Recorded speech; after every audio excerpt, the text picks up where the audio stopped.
गुजरात चुनाव आ रहे हैं, तो वो लोग को भी बताना है ना कि भाई हम हैं, हमारे बापूजी हैं, अगर हमारे बापूजी को बाहर आने लाने के लिए कुछ करो।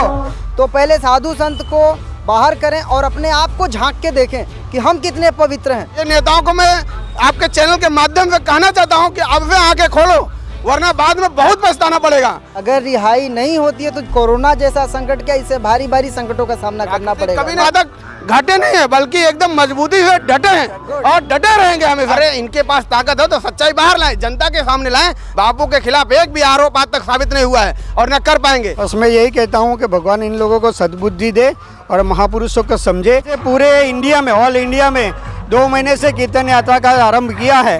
तो आज हमारा रूट था पहले वापी, फिर पलसाना, नहीं बारडोली, पलसाना और सचिन। तो आज सचिन में सारे भक्तों को ये बताना है कि आज भी हमारे गुरुदेव के प्रति कितना प्यार है, इसलिए हम ये कीर्तन यात्रा निकाल रहे हैं। अभी गुजरात चुनाव आ रहे हैं, तो वो लोग को भी बताना है ना कि भाई हम हैं, हमारे बापूजी हैं, अगर हमारे बापूजी को बाहर आने लाने के लिए कुछ करो, नहीं तो हमारे भक्तों की श्रद्धा जो है ना उसमें कोई आँच नहीं आने वाली है। तो अगर आपका पुण्य बढ़ाना है, आपको आगे भी टिके रहना है, तो बापूजी के लिए कुछ करो।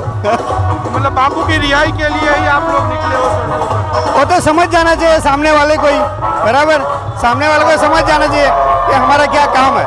लेकिन 10 साल से देख रहे हैं, वो लोग देख नहीं रहे बापू के भक्तों की तरफ, वो लोग गिन ही नहीं रहे बापू के भक्तों को, क्योंकि पूरे गुजरात में देख रहे हैं काफी भारी संख्या में बापू के भक्त निकल रहे हैं, लेकिन उन लोगों को नहीं पड़ी है। इसमें क्या है, 2 प्रकार के इंसान होते हैं, एक होते हैं दुर्योधन जैसे, दूसरा होता है अर्जुन जैसा।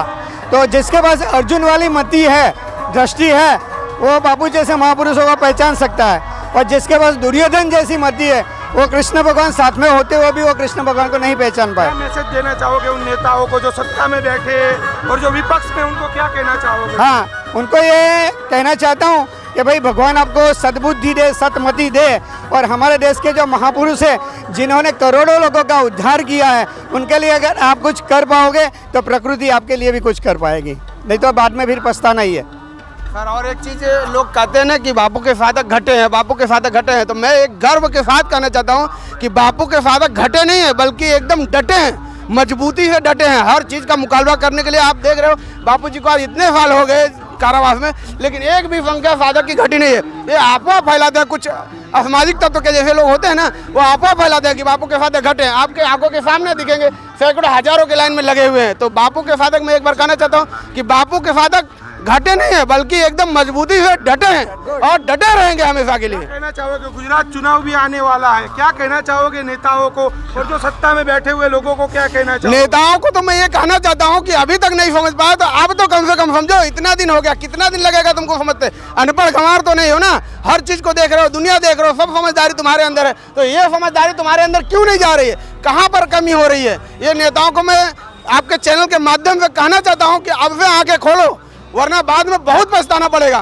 समय रहते समझ जाओ, क्योंकि देख रहे हैं जो गलत काम करते हैं उनकी भी रिहाई होती है, बापू को नहीं रिहाई नहीं हो रही है। सही बात है ना, ये कलयुग है, तो कलयुग में जो लोग की मति है कि भाई गलत लोग जो है वो आज बाहर आके ऐश कर रहे हैं, और जो सही महापुरुष है उनको आज कारावास में बैठना पड़ा है। तो उसका कारण क्या है कि जो सत्ता पे है ना, उनकी मति है ना, मति भगवान करे उनकी मति सतमति हो और वो महापुरुष के प्रति भी कुछ ध्यान दे। भारत देश है जहाँ पे कि लोग देवी देवताओं को, महात्माओं को पूजते हैं, और यहाँ पे ऐसे हो रहा है जहाँ पे तो देश का क्या विकास हो और क्या किया जाए। हमारा भारत देश है, और भारत देश में हमेशा ऋषियों मुनि को पूजने के बाद ही भारत का विकास हुआ है, और जब तक अगर देश में इस प्रकार की व्यवस्था रहेगी तो कोई सुदृढ़ और सुव्यवस्थित नहीं रहेगा। मतलब होनी चाहिए बापू की रिहाई, मतलब होनी चाहिए, तभी 200 सबका कल्याण है। हाँ। अगर रिहाई नहीं होती है तो कोरोना जैसा संकट क्या, इससे भारी भारी संकटों का सामना करना पड़ेगा। कभी नहीं चुप रहेगी, प्राकृतिक तो सहन ही नहीं करेगी।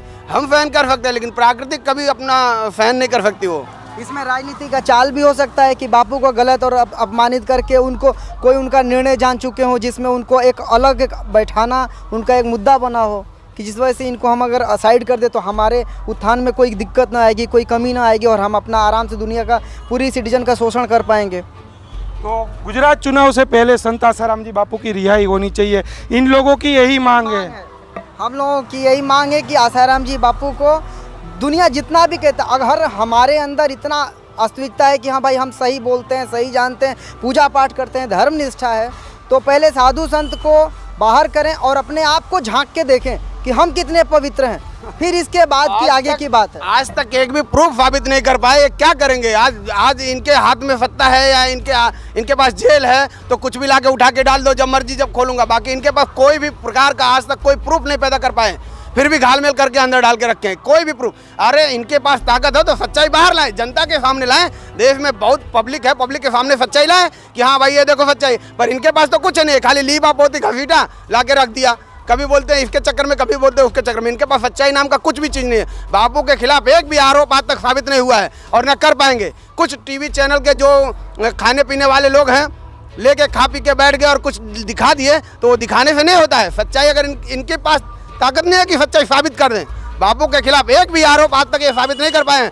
आज 20 साल से आप देख रहे हो षड्यंत्र के ऊपर चालू है, लेकिन एक भी षड्यंत्र आज तक साबित नहीं हुआ है।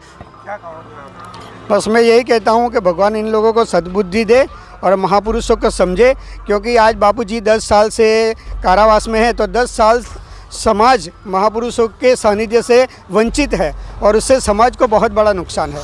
महापुरुष तो विरक्त है, वो तो कहीं भी उनको जेल या बाहर कोई फर्क नहीं पड़ता, लेकिन समाज को बहुत बड़ा फर्क पड़ता है।